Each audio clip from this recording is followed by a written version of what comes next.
सूचना का अधिकार अधिनियम 2005 के अंतर्गत भारत का कोई भी व्यक्ति भारत के किसी भी डिपार्टमेंट, किसी भी विभाग से अपने किसी भी तरह के सवालों को पूछ सकते हैं। ये सूचना का अधिकार यानी राइट टू इन्फॉर्मेशन आपको ये अधिकार देता है कि आप सरकार से किसी भी तरह की जानकारी इकट्ठा कर सकते हैं, बशर्ते कि वो सरकार के किसी भी तरह से नुकसानदायी नहीं होनी चाहिए। अभी मैं आपको ऑनलाइन आरटीआई फाइल करना सिखा रहा हूँ कि कैसे आप ऑनलाइन सरकार से सवाल पूछ सकते हैं। ये चीज़ आप ऑफलाइन भी कर सकते हैं, पोस्टल कार्ड के माध्यम से भी कर सकते हैं। ऑनलाइन आरटीआई दाखिल करने के लिए सबसे पहले हमें आरटीआई ऑनलाइन नाम की इस वेबसाइट पे जाना पड़ेगा। इसे हम सर्च कर लें एक ब्राउज़र के अंदर, और आप देख रहे हैं स्क्रीन पे पहला ही ऑप्शन है rti online.gov.in। ये भारत सरकार की वेबसाइट है आरटीआई सबमिट करने के लिए। ये इस तरह से इसका होम पेज होता है आरटीआई ऑनलाइन का। और आप यहाँ देख रहे हैं ये भारत सरकार की ही वेबसाइट है, एक बार चेक कर लीजिएगा।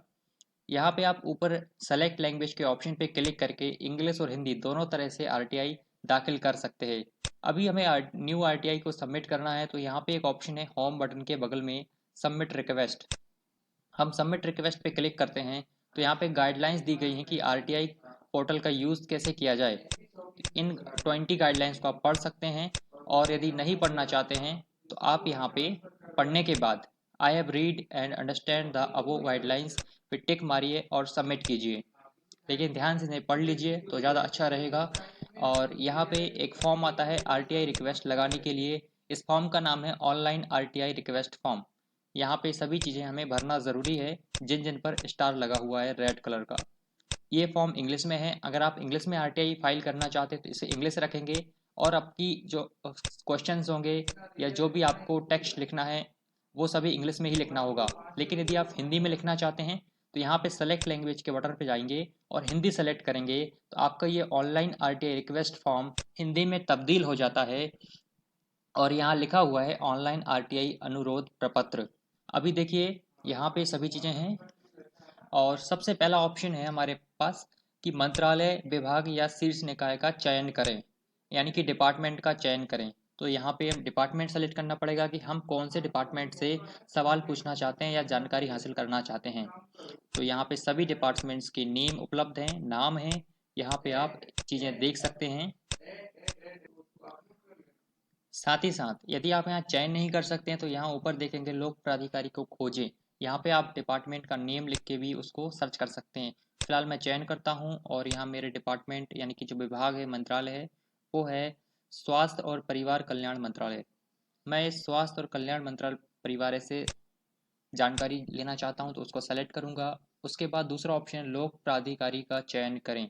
अभी चयन करें और फिर से यहाँ पे हमें चयन करना पड़ेगा कि इसके अंतर्गत हम कौन से डिपार्टमेंट या परिषद से जानकारी हासिल करना चाहते हैं।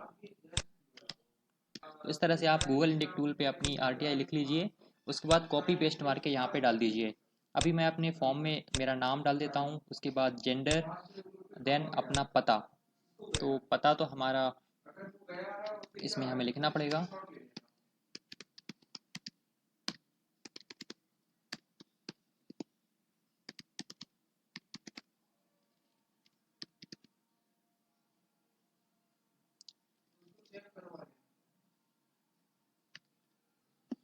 देखिए इस तरह से मैंने पता भी हिंदी में लिख दिया है। अभी यहाँ पे हमें पिन कोड दर्ज करना है, उसके बाद देश जो कि भारत ऑटोमेटिकली डिफ़ॉल्ट रूप से यहाँ पे सेलेक्टेड है। अभी हमें राज्य सेलेक्ट करना है हमारा। अभी मैं अपना राज्य इसमें सेलेक्ट कर देता हूँ। और स्टेटस स्थिति, आप ग्रामीण हैं या शहरी, वो यहाँ पे सर्च करिए अपने हिसाब से सेलेक्ट करिए। और शैक्षणिक स्थिति, एजुकेशनल स्टेटस, आप शिक्षित हैं या अनपढ़ हैं। यदि शिक्षित हैं जो कि भारत सर जो डिग्रियों के हिसाब से शिक्षित हैं तो आप शिक्षित पे सेलेक्ट करेंगे। 12वीं से नीचे हैं तो इस पे, 12वीं पास है तो इस पे, और यदि स्नातक है तो स्नातक पे, और यदि स्नातक और इससे अधिक हैं तो यहाँ पे सेलेक्ट करेंगे। अभी हम फ़ोन नंबर लिख देते हैं अपना।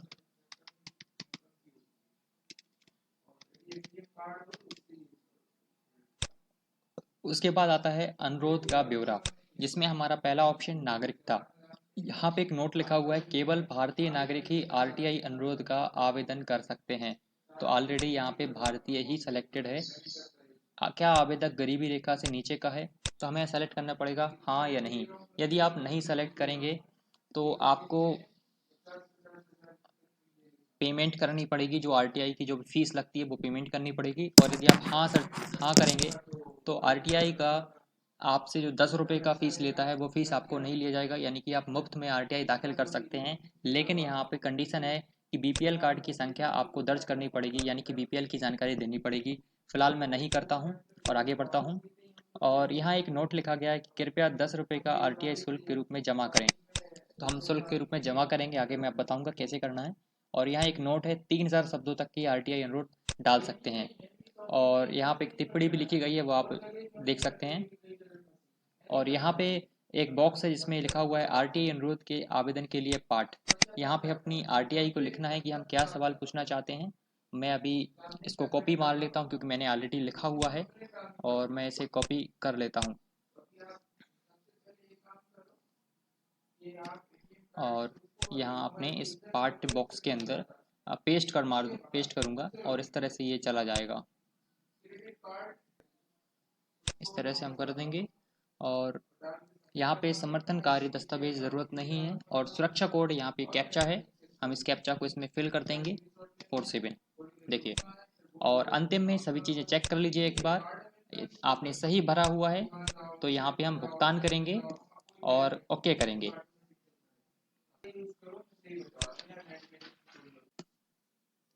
देखिए माय डियर फ्रेंड, जिस तरह से हमने सबमिट किया था, अभी हमारे पास पेमेंट का फॉर्म आ गया कि हम पेमेंट कैसे करना चाहते हैं। ये 10 रुपीज़ का फ़ीस लेंगे।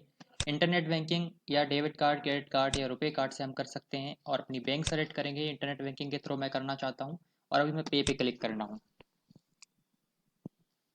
देखिए ये प्रोसेस करेगा, और मुझे अपनी बैंकिंग आईडी यहाँ पे यूज़ करनी पड़ेगी इंटरनेट बैंक के लिए। और यहाँ पे देखिए बैंक चार्जेस ज़ीरो, फिर से क्लिक करना पड़ेगा। और यहाँ हम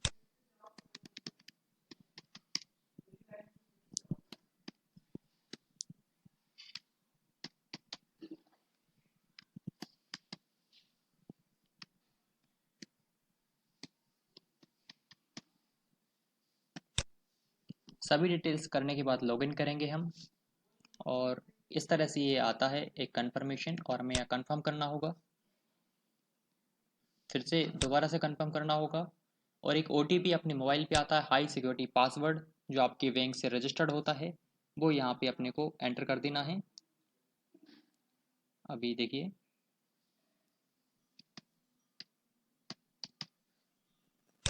ओटीपी डालने के बाद कंफर्म कीजिए, और ये पेमेंट सक्सेसफुल हो गई है। चाहे तो आप इसका स्क्रीनशॉट ले सकते हैं या अपने मोबाइल से एक फ़ोटो खींच सकते हैं। अभी यहाँ पे कुछ भी करने की ज़रूरत नहीं है, 10 सेकेंड वेट करिए और ये हमें रिडायरेक्ट करेगा आरटीआई ऑनलाइन के पोर्टल पे। और हमें यहाँ एक रेफरेंस नंबर भी मिलेगा।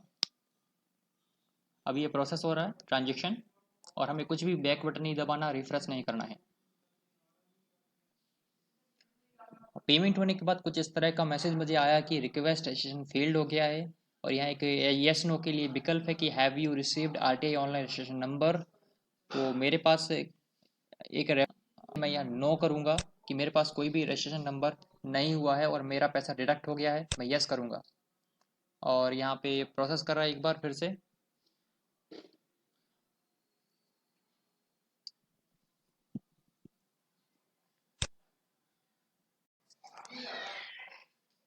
तो फ्रेंड्स, अभी हमारा रजिस्ट्रेशन नंबर उपलब्ध नहीं हो पाया है, ये फेल्ड हो गया किसी कारणवश, लेकिन हमारा जो पेमेंट था वो डिडक्ट हो गया है।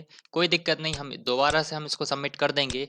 जैसे ही हमारा ये रजिस्ट्रेशन नंबर हमारे पास आ जाता है, उसके बाद हम स्टेटस चेक कर सकते हैं। यहाँ पे एक ऑप्शन है व्यू स्टेटस, इस पर हम क्लिक करेंगे और अपनी आरटीआई का स्टेटस चेक कर सकते हैं। यहाँ एक रजिस्ट्रेशन नंबर डालना पड़ेगा, और ये कुछ इस तरह का होता है। यहाँ पे लिखा भी एक एग्जाम्पल भी है, और यहाँ पे हम नंबर डालेंगे, अपना ईमेल आईडी डालेंगे और सिक्योरिटी कोड डाल के सबमिट कर देंगे, तो हमें अपना स्टेटस पता चल जाएगा कि फॉर्म पहुँच गया है या उसके जवाब दे दिए गए हैं। ये सारी चीज़ हम देख सकते हैं। इसके साथ ही आप सबमिट फर्स्ट अपील पे क्लिक करके अपील भी कर सकते हैं अपने फॉर्म के लिए दोबारा से। और यहाँ पे हमें कंडीशंस को चेक मार के सबमिट करना होता है। यहाँ पे फिर से हमें आरटीआई की request, registration number, email ID और कैप्चा कोड के साथ सबमिट करेंगे, तो आप अपील भी कर सकते हैं दोबारा से। तो फ्रेंड्स इस तरह से हम आरटीआई ऑनलाइन दाखिल कर सकते हैं, अपने किसी भी सवाल को भारत सरकार से आप पूछ सकते हैं। और यहाँ पे मेरा वीडियो समाप्त होता है। इस चैनल को सब्सक्राइब कर लीजिए और बिजनेस और फाइनेंस से संबंधित बहुत सारी चीज़ें आपको यहाँ पे सीखने को मिलेंगी, वो भी फ्री में। मिलते हैं अगले वीडियो में, जब तक के लिए आपका बहुत बहुत धन्यवाद। Thank you.